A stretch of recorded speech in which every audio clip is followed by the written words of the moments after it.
We're going to get started, so take your seats. Thank you. That was very prompt of everybody. Good evening. Welcome back from the break. Welcome back if you were doing something else during the day.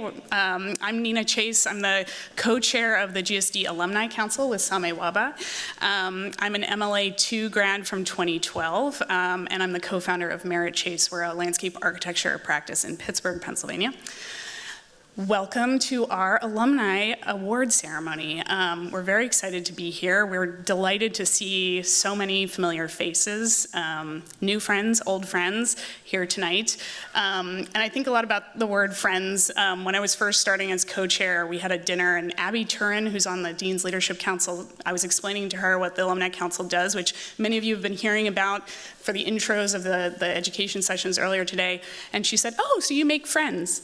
And I thought it was such a profoundly simple and beautiful concept, and a nice way to kind of frame our work as alumni, making friends with other alumni, students, faculty, and everybody here in this room tonight. So as part of that effort, we're really here tonight to celebrate the outstanding achievements of both the 2023 and 2024 Alumni Award recipients, our friends, and the collective global impact of the GSD alumni community, all of you as friends as well. So thank you all for being here tonight. Before we begin, we wanted to acknowledge that the Harvard Graduate School of Design is located on the traditional and ancestral land of Massachusetts, the original inhabitants of what is now known as Boston and Cambridge, and we pay respect to the people of the Massachusetts tribe, past and present, and honor the land itself, which remains sacred to the Massachusetts people. The school also recognizes the work of the Harvard University Native American program in cultivating relationships that led to the creation of this acknowledgement. And a bit of housekeeping, this event is being recorded and will be available on the GSD YouTube channel. We're providing live captioning as well, so please use the QR code here on the screen and access live captioning on your device if you need it. I'm going to pass this to Sameh. Thank you. So as we take part in tonight's ceremony, we hope that you'll join us in appreciating the incredible networks that we've all built and the opportunities it affords us. So staying connected is critical for our community. So by participating in events, mentoring students, and supporting the initiatives of the school, we strengthen our bonds and ensure the continued success of future generations of GSD graduates. So let's continue to come back to the school, the students, and for each other as friends. Once GSD, always GSD. And with that, let me pass it to our Dean Whiting to the podium.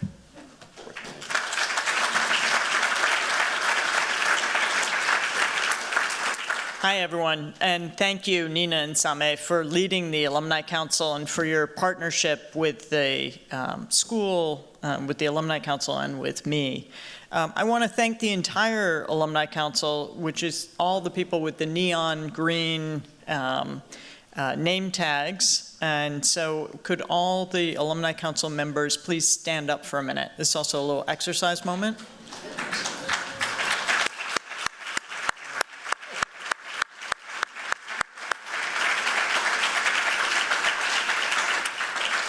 It's a big group, and they do a lot for the school. I also want to take this moment to thank our extraordinary development and alumni affairs staff. They're an amazing team. No? Yes.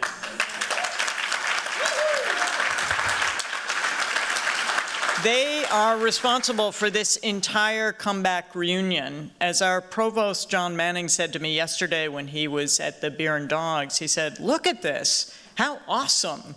Now, this is someone who has argued 9 cases in front of the Supreme Court, but I don't think he uses that language with them. I think it's a high compliment. He's now the chief academic officer of the university, but he thinks we're awesome. I also want to thank our faculty and our staff who conducted the various mini courses today, giving all of you a glimpse of the teaching, the opportunities, the tools, and the transformations that are happening all across the school. There's a palpable energy to this comeback gathering. Please, all of you, tell your classmates who aren't here why they should mark their calendars for Comeback 2026, which will be in September 2026. because I think it really is an amazing kind of reunion, and I want to encourage more students to come back, more alumni to come back.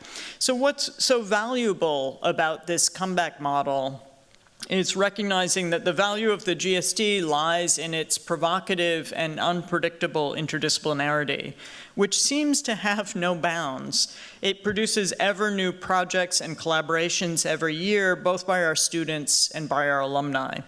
The conversations that I've overheard today and yesterday will, I suspect, reverberate far into the future. And as Greg Haley mentioned earlier today, one of the Alumni Council's charges has been to connect alumni with alumni, make friends, as Nina was saying, as well as alumni with students, current students. So I encourage all of you to take full advantage of the Alumni Council for just that. So this is the end of week 3 of our new school year, and I have to say that it's been an incredibly invigorating start. We had an opening symposium and reception for the exhibition in the Drucker Design Gallery on the very first day of school, and it was an amazing discussion about construction coordination drawings. You would never imagine that that would elicit so much energy and excitement. The symposium featured the exhibition curator, Professor Farshid Musavi, but also included Toyo Ito, Max Scoggin and Meryl Elam, Iñaki Abalos, Shaun Cathy, Philip Schmerbeck, Stephanie Brew, and Angela Pang. It's an amazing discussion. You can see it online. Week 2, we had an afternoon of presentations by our 8 new ladder faculty across all 3 departments. That isn't yet available online, but it will be, and I encourage you to watch that as well because they were presenting their research, and it was really exciting to see these new faculty, what they're doing, and how there are certain intersections across their work. And so that was a great introduction to the school. The following evening in week 2, we had an evening lecture by Eric Howler, who was recently promoted to the rank of full professor, which was very exciting for the school, and it was terrific to hear him speak. And this weekend is the last chance to see Professor in Practice Belinda Tato's extraordinary vertical garden. Maybe tomorrow it'll be easier to see without the rain, called Polynature, which is in the backyard of our building at 42 Kirkland. It's a vertical garden with 1,400 plants, and pretty amazing. I want to point you to one more thing. I feel a little bit like Columbo, for those of you who remember that show. Just one more thing. If you stop by room 111, a room that, much to my dismay, used to be called the War Room, you'll see that it's been renamed, and now it has the name of J. Max Bond Jr. So we're in the process of permanently naming the room, which is our biggest classroom outside of Piper. We're naming it after Max, and I wanted to tell you a little bit about this to put it in context. So Max, who passed away in 2009, graduated from Harvard College in 1955 and the GSD in 1958. He's considered to be one of the most successful African-American architects of the 20th century, and yet his success was in spite of his experience at Harvard, which was marked when he was an undergraduate by a cross burning outside his dorm in the yard. There were 4 African-American undergraduates who were targeted by that cross burning. And while he was at the GSD, a faculty member directly discouraged him from ever becoming an architect, saying, "You'll never be able to practice." So we've worked with Max's family to create a plaque that tells this story. There's a temporary version of it on the wall outside 111. It's still being cast. It'll be a bronze plaque, and it's being cast. We should have it soon. And we'll also be mounting photographs of his buildings. We now have been able to gain access to his archive at Columbia, and we're getting photographs of his buildings that will be inside the room. And his buildings, of course, include his work on the National Museum of African American History and Culture in DC. I could go on and on about all the things that have started this new year. Those are just a few key points, but the point that I'm trying to make is that we've started the year by featuring our own, including stories as difficult as Max Bond's. I encourage you all to learn about the extraordinary work being done by our students, our faculty, and by all of you, our alumni, by looking at the website. It's not the best website. I came in 5 years ago wanting to change the website, We're in the process of doing it. It's a long process. We're going to get the windows done before the website. But we'll have a new website apparently by next summer. So forgive me, but we're working on it. But you can still on the website find links to past lectures and learn about upcoming events. So tonight is also a moment to celebrate our own by featuring the winners of our Alumni Awards. We announce this, or I guess I announce these awards at the Class Day ceremony each year, which is a really exciting moment in front of all the graduating students. But Comeback gives us a chance to celebrate these awards in person. So let me now ask Thomas Lubke, MArc 91, and David Rubin, MLA 90, who co-chaired the Alumni Award jury in 2023 and 24 respectively, to please come to the podium. Thank you.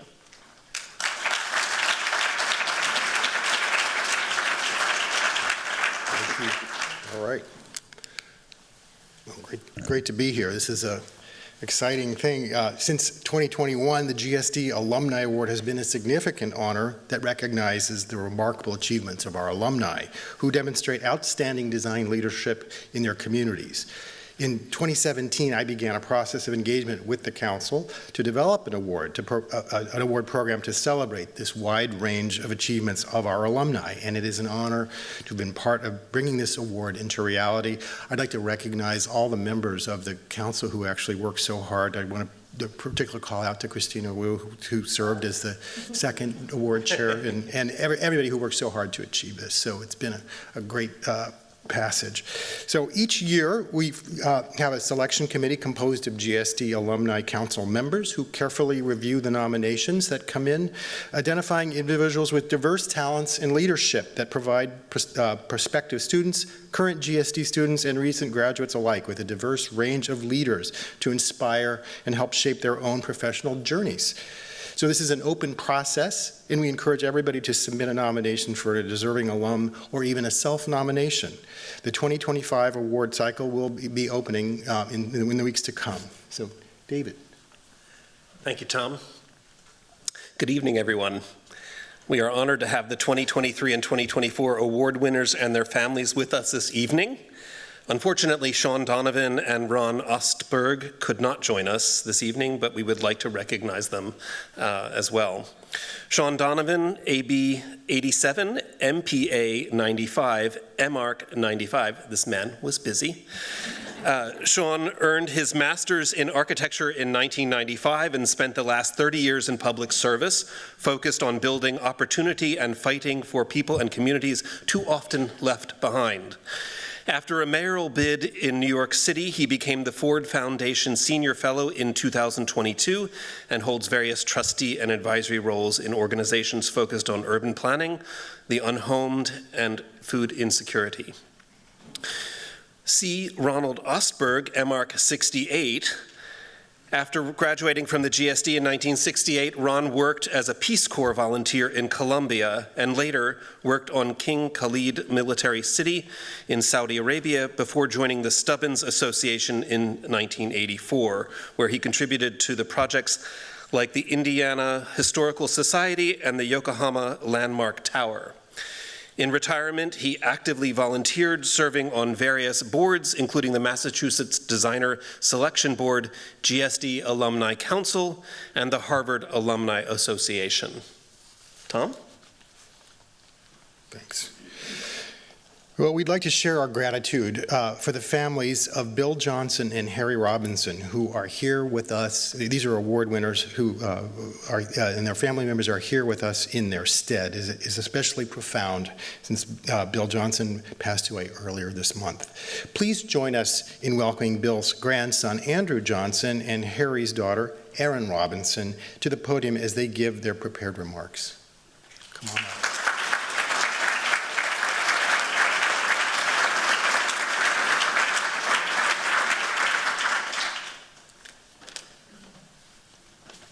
All right, well, thanks, everyone. I know Bill very much wished he could be here, and he's here in spirit with everyone today, and these are his remarks. What a surprise and delight it is to receive the 2023 Alumni Award. My gratitude is beyond measure.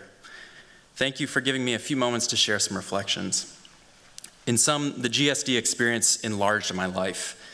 I got to meet opportunity head on, and it was exciting. 2 people deserve special mention. First, I never would have imagined coming to Harvard if it wasn't for Hideo Sasaki. He was a key mentor who taught me to live and work by principles. He would say, there are no limits of scale. If you know how to solve this problem in this way, you can then tackle this one and that one. So don't be limited by a point of view. Second, my classmate, Peter Walker, was my kindred spirit in the analytic process. At times, Pete would come over, look at my work and say, well, this seems okay, but what's your idea? You need an idea. Go get that. And I did. Our friendship became the foundation of our collaboration on dozens of memorable projects. It also shaped my emphasis on idea building. Often the ideas are hiding in plain sight, and I got a kick out of the search to see more and uncover the direction that would chart the later design solutions. This became the cornerstone of our framework thinking approach at Johnson, Johnson & Roy, or JJR. I also loved that at the GSD, you were on your own to figure out the assignment, how to talk it through and work it out, but you're open to partnerships. And it was pretty freewheeling, and that fit with my readiness for a more open kind of learning and teaching. Mentoring, partnerships, helping others, learning lessons, these were all opportunities. And opportunity always seems to catch you by surprise. So live ready for it. I wish you all the very best with my great appreciation. Bill Johnson.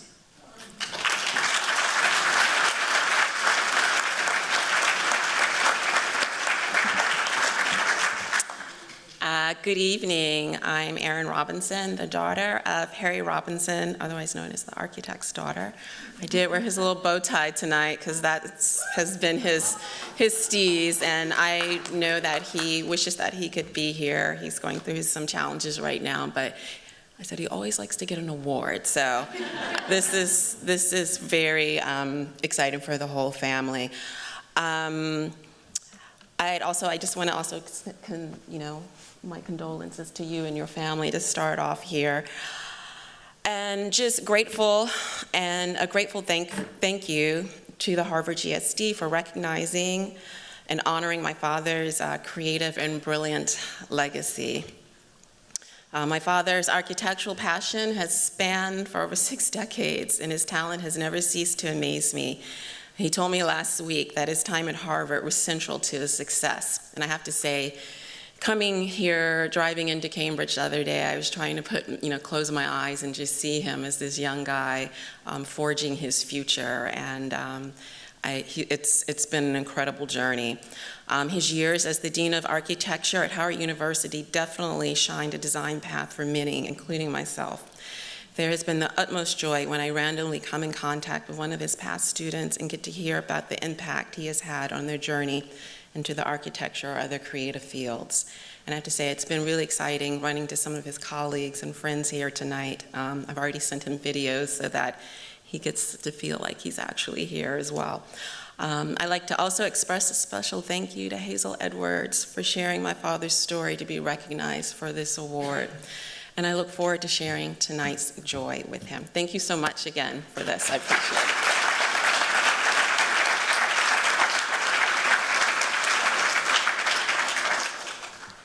All right, well, thank you. And thank you for coming, Andrew and Erin. We'd like to now introduce the rest of our Alumni Award winners before they take the stage with Dean Whiting, and we're going to begin with the 2023 winners, and I'm pleased to introduce Teddy Cruz, MDes 1997. Teddy Cruz is a professor of public culture and urbanization at UC San Diego and is a principal at Estudio Teddy Cruz Foreman, focusing on urban research in the Tijuana-San Diego border area to rethink urban policy and public space. Internationally recognized for his work, Cruz has received numerous honors, including the Rome Prize in Architecture, the Ford Foundation Visionaries Award, a 2013 award from the American Academy of Arts and Letters, and the 2018 Velchek Prize in Architecture. Next is You got it up, great. Frank Christopher Lee, MAUD, 1979. Frank Lee honed his architectural skills in Chicago with Helmut Jahn before co-founding the award-winning firm of Johnson & Lee Limited, which prioritized underserved communities. Concerned by the declining number of African-American students at the GSD, he joined the Alumni Council, where his decade-long recruitment efforts significantly increased African-American enrollment. He's also served on juries and lectured across the U.S. and Canada. And Cathy Simon, MArch 1969. Cathy's 50-year career has centered on transformative design with award-winning projects in higher and secondary education, including at UC Berkeley, Stanford, and Bard College. She founded SMWM, a pioneering woman-owned architecture firm that later merged with Perkins & Will, where she became a senior design principal.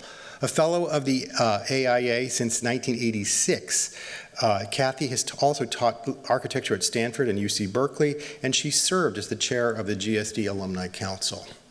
And then we'll bring up David. Thank you. And I had the honor of collaborating with Sekou Cook as co-chair of the 2024 Alumni Award jury. And I'm pleased to introduce Gretchen Schneider Rabinkin. MArch 97, Gretchen Schneider Rabinkin is an architect, educator, and a nonprofit leader who serves as the executive director of the Boston Society of Landscape Architects. Leading since 2017, she oversees strategic direction, operations, and programming to support the landscape architecture community. Additionally, Gretchen teaches architectural studies at Amherst College and the University of Southern Maine, where she co-founded the first landscape architecture summer program in northern New England.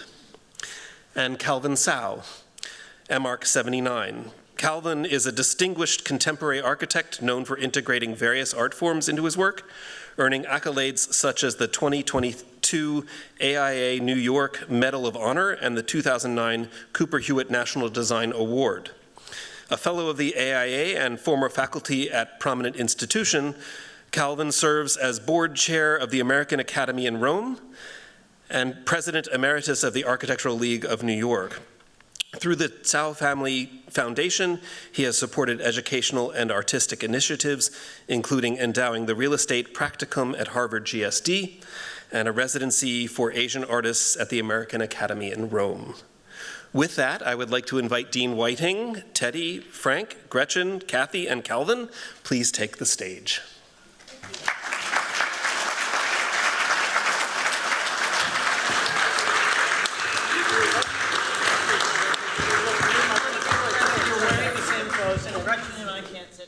Okay, we're wearing the same clothes. And you two are wearing the same clothes. Okay, so you have to distribute the. I get this color.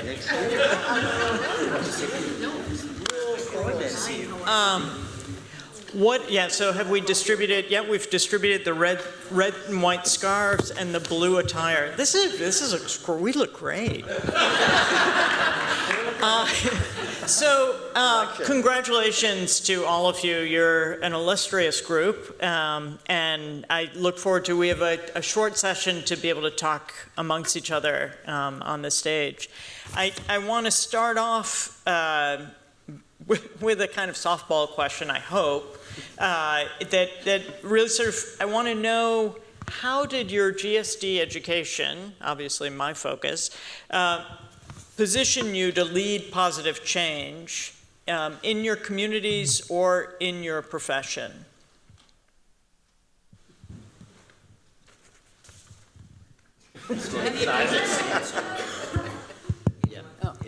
Well, I've been reflecting on that quite a bit. And for me, the GSD was really about habitat and about cities and about how people inhabit these places. And I think for me, there was a huge emphasis on the idea of the public realm, which has absolutely been a focus of my entire work. Every building, every place that we've touched is about something bigger than the program itself. And I think that was very much really part of the education here, and largely coming through people like Dean Sert, who was here at that time, and Gerhard Kallman, other people who visited. I mean, this place was just full of incredible people coming, but it was the idea of the city as the place we inhabit. Does that resonate with others who were here at different times? I think they all work. I was in urban design, and I was introduced to the, our studios were collaborative. We had, of course, the urban design students, but we had landscape architects, we had the planners, we even had guys from B school and from the law school. So you know, going from a building specific to something at a much larger scale taught me that you need to be able to collaborate. Also, what was mandatory, we had to read the Power Broker. So it taught me about the necessity of trying to get close to the power. I'm from Chicago, so you know. But it taught me that if you want to get something done, you have to be aligned with the right people.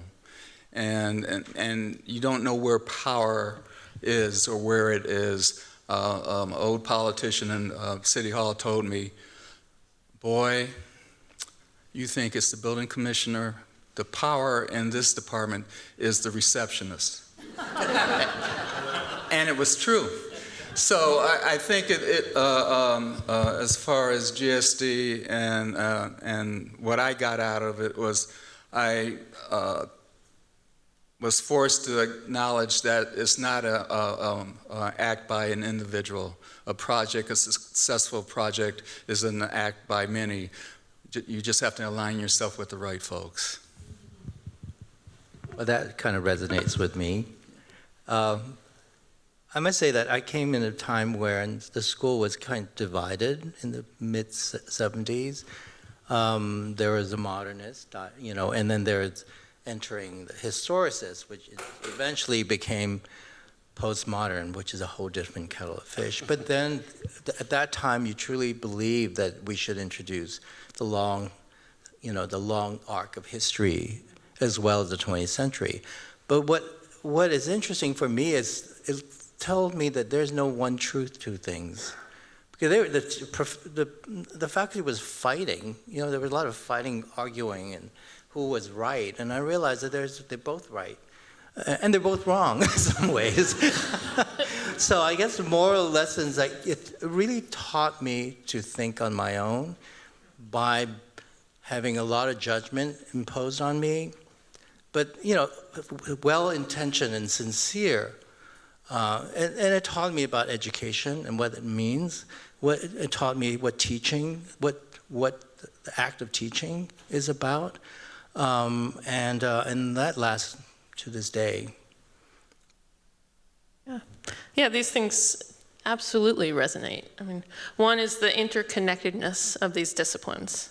And I think it's something that we take for granted. It's literally built into the building. You know, we have hundreds of type A personalities out there in one big room, right? Right? And it's in the academic curriculum too, all like literally being housed together, you know, being woven together, and you know, so out there in the world, right? The environmental systems, our ecosystems are they're the grounding, literally and figuratively, of the built environment, landscape architecture, and the buildings sit within that architecture, and then the, you know, urban design and planning knit and weave in different ways.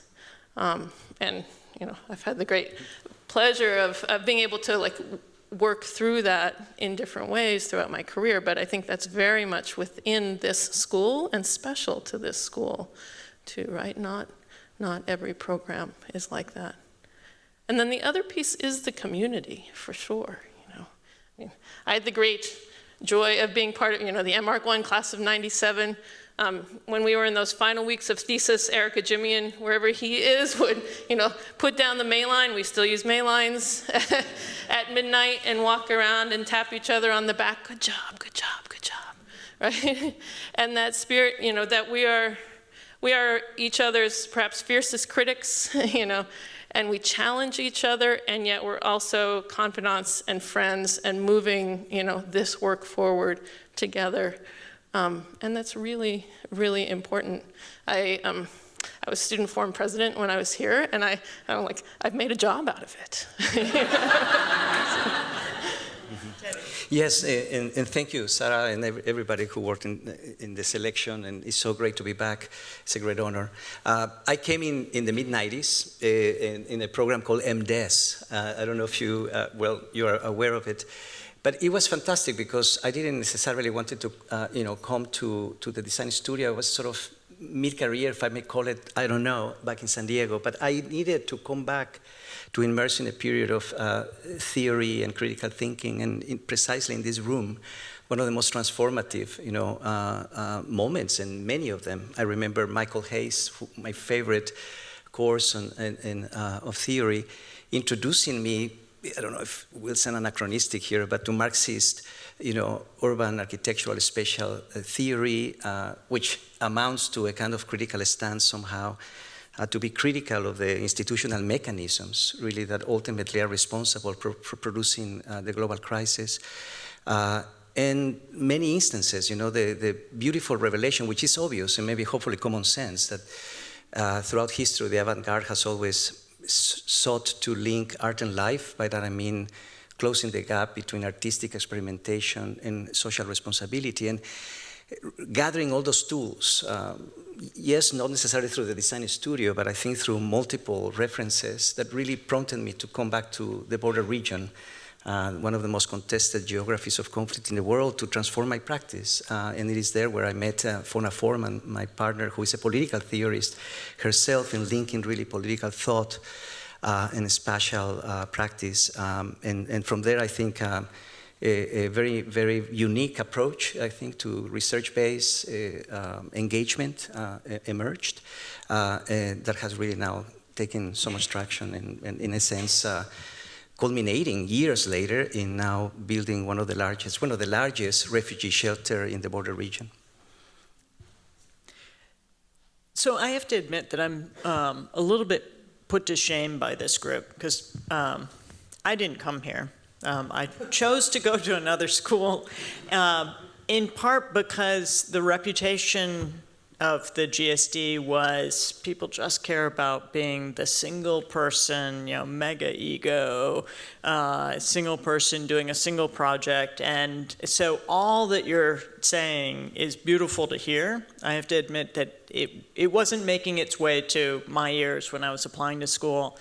And I do think that the school still battles this reputation that partly the battleship of Gun Hall, a building I love, still sort of has this. It still sends out a message sometimes of that is contradictory, I think, to the many stories of our alumni, and that's something that we're trying to address by spreading the word of work like what you all do, which is so transformative.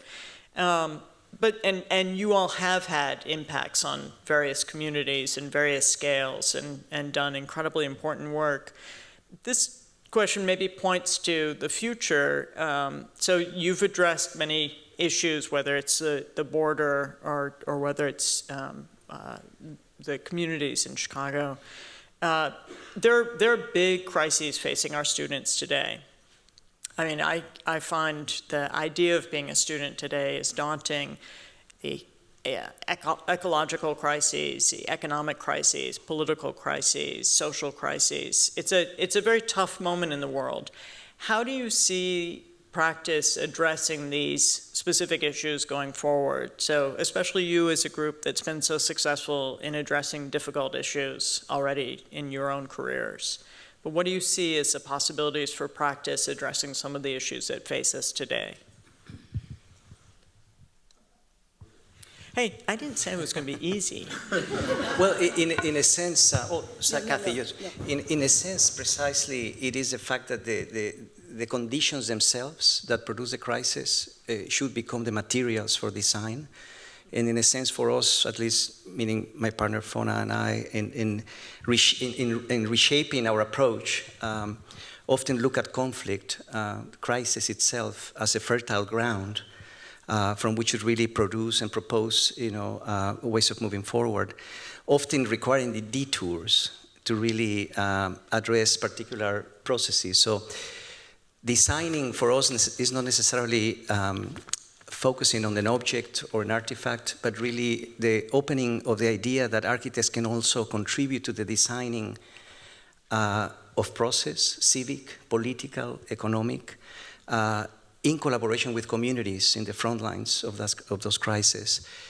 So yes, expanding the field of design has been essential from the vantage of architecture, urban and design, and many other creative fields, because we tend to be schizophrenic in a sense to begin with. And so I think that the possibility of, for example, addressing the housing crisis, not only through design of housing, but to really entering into the logics and the procedural frameworks of housing economy, for example, has been an essential issue. One project that has been essential for us has been to link our university with community partners in producing a form of co-development of housing. In other words, the intervention then becomes really the atrophy, how would I call it, the myopic, the stagnancy of institutional thinking. And I think architects have a lot to say about penetrating, encroaching into institutional critique. Well, I'd like to think that culture is constantly in crisis.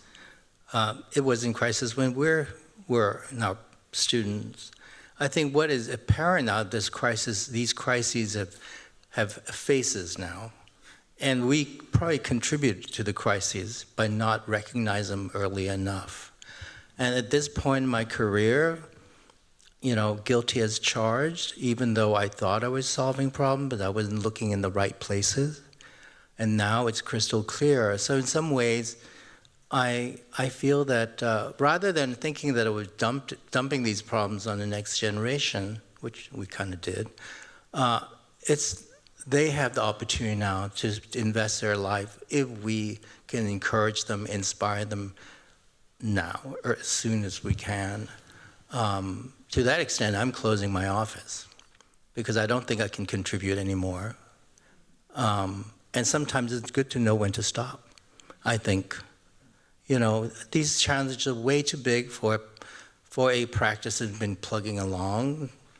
In a way, the things that probably would take many more decades to find solutions.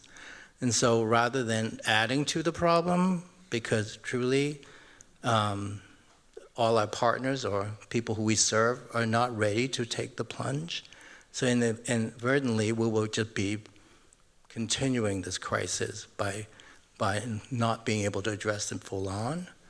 This is my perspective. And talking about widening our discipline, the great thing about this education here is that all along, they didn't teach me to be an architect. They teach me how to think and solve problems, which is really the broader definition of what being an architect is.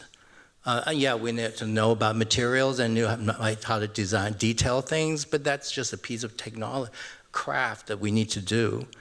But if you abandon that, not put it aside for a spare, which takes so long, especially for most of us, I'm sure once we take on the challenge of how to detail a section, we'll spend like days and days to worry about when the world's on fire. I can't worry about actually obsessing over details anymore on that scale. And the only way is to free myself from those concerns and start thinking about other, the problems at hand without the burden of practice. I think the profession is inherently optimistic, even though there's not sometimes so much to be optimistic about at the moment.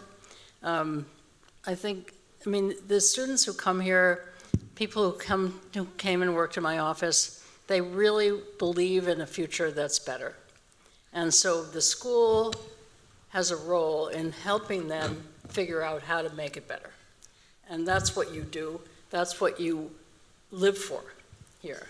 And you give them the tools, but it's always with the idea of improving life for people, poor people, people who are disadvantaged, people who live in cities who want a sense of safety and equity. those are the things that the school is teaching, in my view, and should be. Life of the mind is part of that. People having resources. This is a great university. Just even going into the library, any library here, you just think, oh my God, this is knowledge. And introducing them to that and finding the resources to use it, that's a great thing to do when you're 21 or 40, whatever, 100. Yeah, Cathy, I think that's exactly right. I like to say that we're professional optimists, right? And we get to imagine a future that others can't see and start to give, language to that and form to that and shape to that. I also want to speak to sort of maybe the power of plugging away. I'm looking at Matthew Cunningham, thinking of the cumulative impact. Matthew talks a lot about the cumulative impact of residential landscape architecture, right? These small sites. But if you start to look at them, zoom out and start to see them as a network, and the larger ecological systems that they're starting to restore and biodiversity and all of those things. And I would encourage you all to zoom out one more scale to all of your work and all of those individual projects that you've had your hands on or have your hands on, that you're working on, the work of the products of this school, right? That cumulative impact is incredibly optimistic. The crisis that I deal with is affordability. You think affordable housing, 20 foot by 40 feet, 1,600 square feet, $300 a foot, $480,000. It's not affordable. It's not affordable. Then you get a tax credit deal. In Chicago, they just did an expose on the tax credit deals, $800,000 per dwelling unit. That's not affordable.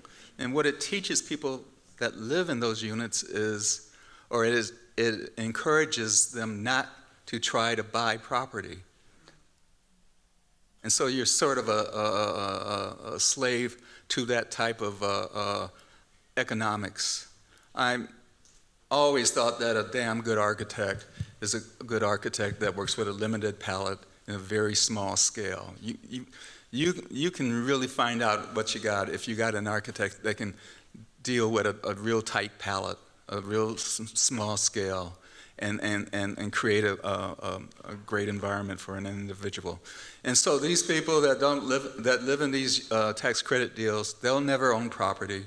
They'll never realize the benefits of seeing their investment in property improve with time.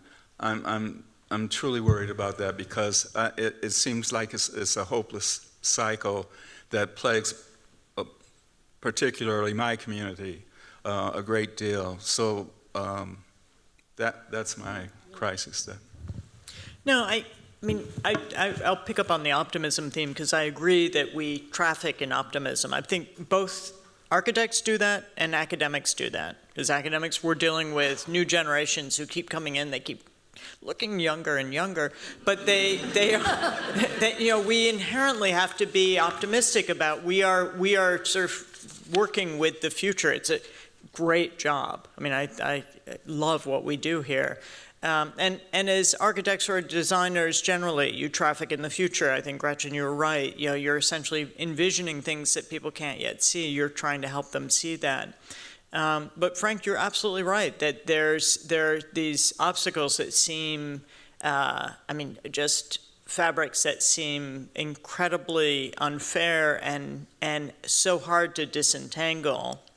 But I think that that's where the interdisciplinary aspect of this school in particular, where you do have this single space where the disciplines are meant to come together and all of the advanced courses aren't by department, they're by number, so they cross all the departments, offers this belief that you can only advance if you cross different disciplines, if you talk to different people, if you engage different questions, including the political, and trying to encourage our students to get engaged with local politics, you can vote in November in Gund Hall. Gund Hall has always been a voting location and a polling location, and I think that simply sends a message of the importance of being involved politically and being involved at the local level. I wonder, Teddy, if you have an answer to some of the things that Frank is putting on the table. Thank you. That's wonderful, Sarah.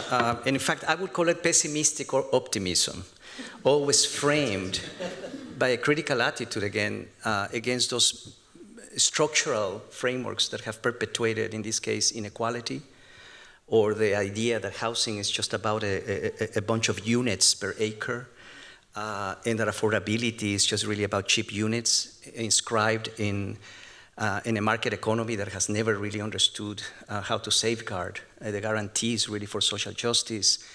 So there are a variety of processes that we have not paid attention to that need intervention. And I think that one for us in our practice has been essential. So that, yes, a lot of the quantification and the kind of methodologies and approaches, but at the end of the day, it's a value issue. Housing cannot just be perpetuated, again, as an amount of units on their own, mainly in places of poverty. Housing needs to be framed and embedded in an infrastructure of support, and that needs spatial articulation, but also investment at a very local scale. So the critical interface between housing and public space is what has mobilized us a lot. But also is getting more specific. I think in terms of demographic composition, geography, the marginalized and excluded, segregated neighborhoods that at least are our partners. We decided at some point not to wait for the client, that we needed to co-produce the client, and we needed to co-produce housing with communities and find a different financialization process or a different pro forma to achieve it. So many of these tweaks and adjustments, let's say, of the current institutional frameworks are essential. But at the end of the day, it's exactly what you said. To have a global impact, I think we need to radicalize the local. At least that's what we call it, maybe too dramatically.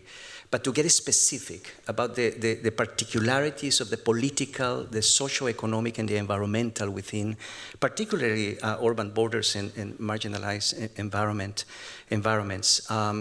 It is there where we begin to stitch a very different approach because we have faces, we have actors, we have institutions, we have protocols that are very specific that now become our framework to begin designing what I called earlier a new civic process, a new public imagination. That's so beautifully said. I started to ponder the word optimism, and you said pessimism, and they are two sides of the coin. Yeah. And we certainly don't like to be pessimistic. And I think, well, maybe what we're rather than being positive, I think what I took away is because of the diversity in exchange, all the interdisciplinary exchange that you've mentioned, that I've learned to open my eyes to realness, to a reality of things.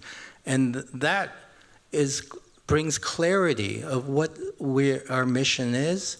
And I think as an architect, we always have to be constructive, positive, forward-thinking, and with clarity, and armed with a really constantly guarding our sense of what ethics are in this world.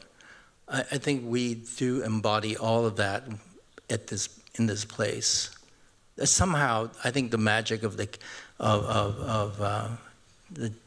GSD has been that, and that's what I think I was armed with when I left here. So, the flip side of interdisciplinarity, because I also was trained in the critical, and so even though I'm highly optimistic, I also am always able to find the sort of critical zip within a topic. The flip side of interdisciplinarity and the flip side of the complexity of today's world is how do you navigate your way through it? And you all have, you talk very easily up here, very beautifully, I have to say, about your accomplishments, the very different things that you're dealing with, and it, you make it seem so easy. And I guess, if you think, so going into the library, Cathy, used to be just, going in, finding a card catalog, then finding a book on the shelf.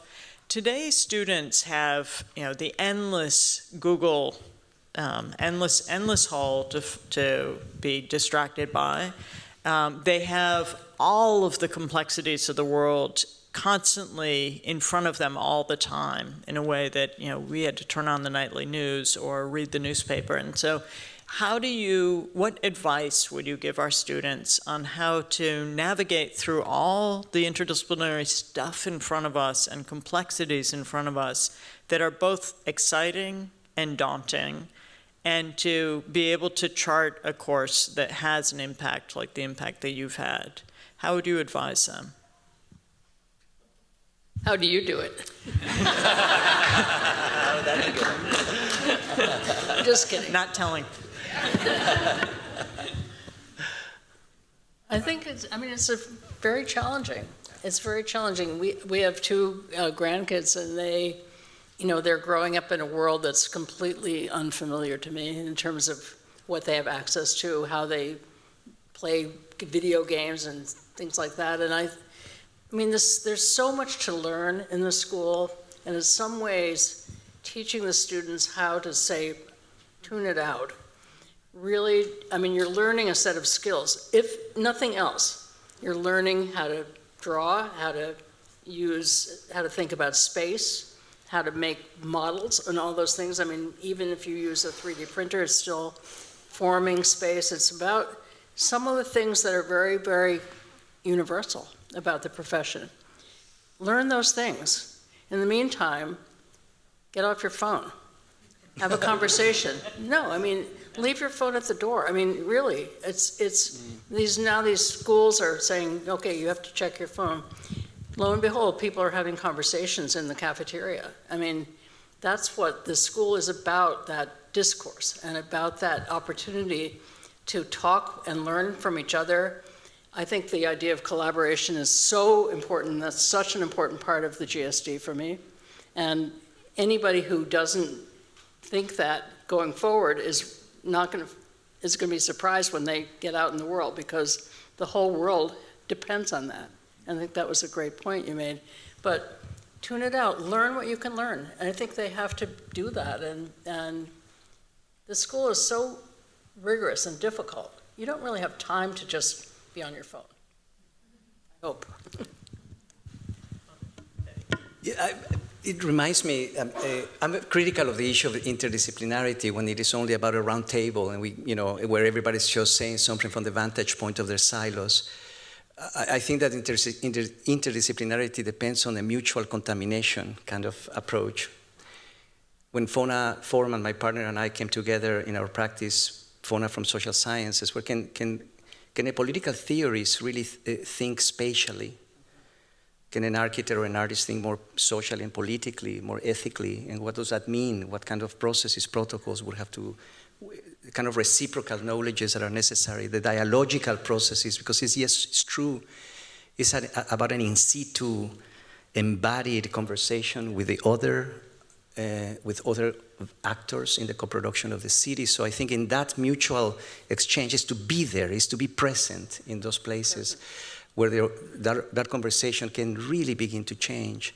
And I think ultimately as well, I would say that in terms of the students, my experience here, when I left, I didn't go back to establish a conventional practice. I knew that there was something missing somewhere that was off the radar of the institutions, and we ended up shaping a very unique practice that was not just about building things, but about who we are building for, where, and why. And I think that many students today, mainly because of the crisis that we began the conversation, can shape their own practices that are yet off the radar. So our firm is sort of like continuing education or something, because we always have the same, always young, there are always so many young people, so So I think that we all have a responsibility to interact and be relevant in these various different times. And I think one thing is in common, all the generations, is that, as humans, that we have to find our personal truth, and all the knowledge and training are food for that. And if we forget that, then there's no core. So this is what I always say, whether you Google or you use your AI or you're not, whatever it is, I think there are now more distractions than ever. But we have our own distractions, and there are distractions in your time when you're like younger, you're trying to find relationships, and then, maturing, getting out of fingers, hands of your previous generation, reacting, responding, but in the end, whatever the failures and successes are, builds your personal knowledge and self-knowledge. I think that's something that's really, we need to help each other, remind us who we are as individuals. I think that's a lesson, that's something that's universal. It takes the whole lifetime. I was really moved by, your grandfather's speech, because it has all the wisdom of a lifetime, and I think that we just need to support each other, either as employer, employee, friends, teacher, student. Those are just terms that we give, but that's just individual to an individual. And I would say, I'm not putting a plug to this school, but whatever the pedagogy, didactic moments that we've all experienced throughout the times, what I learned are forging relationships with students, with fellow students, and with your teachers, way beyond the studio, way beyond the project, but help you find yourself. And I think that's, we need to do that for, all the time. And I think there is something about my experience here that I brought with me, and that lesson of having colleagues, fellow classmates, and teachers who forego those roles and just touched me in ways that helped me find who I really am. I think if we can all do that for each other, we're good. Yeah, I agree wholeheartedly. BSLA is also in the business of continuing education. Yes. And continuing to advance knowledge and share best practices and together move our work forward.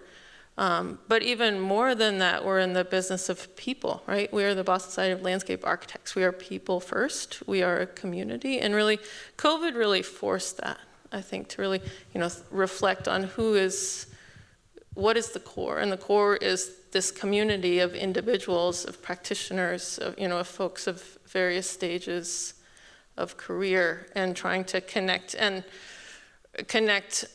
individually and across firms, and through firms, and through that work together. But I think, picking up on what Calvin said, on what Cathy said, those human connections are really the essential piece. And what it is really creating a community that extends far beyond the school. And I think when I was a student here, which was a really long time ago, there wasn't really a sense of community here at all. I don't think there was. The alumni were sort of, gone and being famous and things like that. And what has happened with the Alumni Council, actually, starting in the 90s, and that continuing, and the idea of embracing, making this a place of invitation rather than a place of, I'm done with this place, but a place that invites you, that welcomes you, that also has information and gives you an intellectual focus as an older person or as a person who is part of this community. I think that's a tremendous gift that the school can give to the next generation of students and to students going forward. And I believe that, honestly, that you, Sarah, have made a huge difference in making that possible and really celebrating that. And I really appreciate that.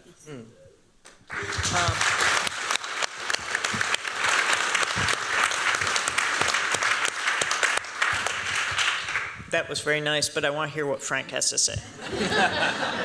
Well, put down the phones, right? I graduated in '79. There was this hotshot young guy, they called him Flash Gordon, who was on the cover of GQ, a guy named Helmut Jahn. I got back to Chicago, got together with a bunch of my neighborhood buddies, and they had heard that I was working for Helmut. They all said, "You're the only black guy there, right?" I said, "Yeah." You really must be, he really must treat you like crap. I said, "No, he treats everybody like crap." But unfortunately, the direction he took, I brought to Johnson and Lee Architects. And I lost a lot of good employees because there's a term in our community, I dogged them out. You just work, I don't care how long it takes, we got to get this done. And it doesn't work. And it really doesn't work now. But that's the lesson that I learned in terms of making community and so forth, and also being humbled by my wife and my daughter and son. But sometimes you have to change your stripes in order to make a better community. And I know it's painful to put down the phone, but it was real hard for me to have an employee. I gave him a sketch, hand sketch, and I said, "Do it this way." The weekend came, I went to see what he did, and he did something totally different, and he told me, well, I thought this was the better way to do it.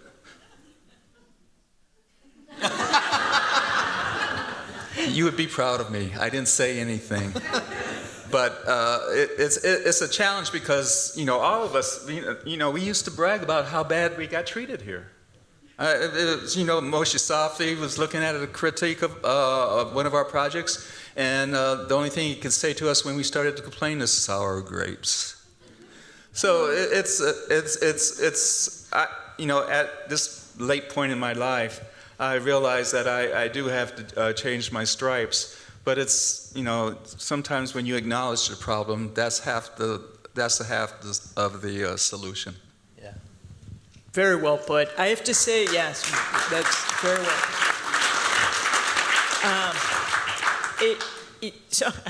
Seriously, this wasn't planned. Certainly the attire wasn't planned. And it's sort of, but it's in concert with the harmony of what you've all said. And I think there's a consistent message of really sort of encouraging individual voices with respect. I think ethics came up 2 or 3 times.